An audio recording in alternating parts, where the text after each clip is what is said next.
There was a deep concern. Despite dumping more than 1 million documents in a show of transparency, then Mayor Kasim Reed didn't appear to tell anyone outside of his legal circles about the subpoena seeking information on contracts council was preparing to award. Still, the airport's new GM, Balram Bioderi, says he's not concerned. I feel very strongly that our process is stain-free. Even if the DOJ's investigation never leads to an indictment of criminal wrongdoing, government watchdog Sarah Henderson says it has already led to renewed questions about the relationship between the government and vendors. There's something there. I absolutely feel that way. Oh, okay. Mac Wilburn operates at least 9 restaurant locations at the airport, such as Popeyes and Baja Fresh.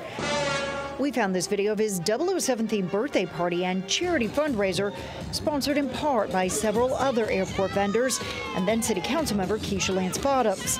On this video, Kasim Reed can also be seen dancing the night away.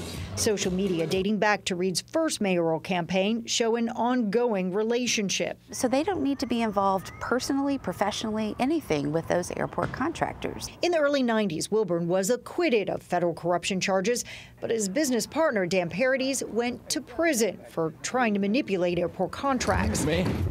His nephew now serves as CEO of Paradis LaGuardia, and together with Mac Wilburn, their business ventures control nearly 10% of all concessions at the airport. From friendships to campaign support, more than half of all companies currently doing business at the airport donated to Reed's campaign, and at least a third donated to Mayor Bottoms. The optics to the taxpayer and to the citizen is that company is buying favor by giving you this campaign contribution.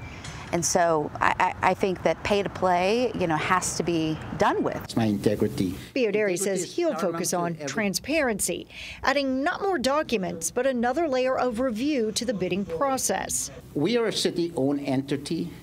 Politics is part of our life.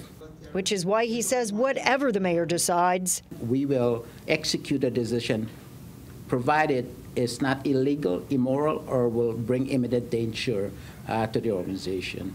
And there is nothing illegal about those relationships we showed you, and no charges have stemmed from the DOJ's subpoenas, but it does hit home why the procurement process needs to be fair and the community needs to trust it.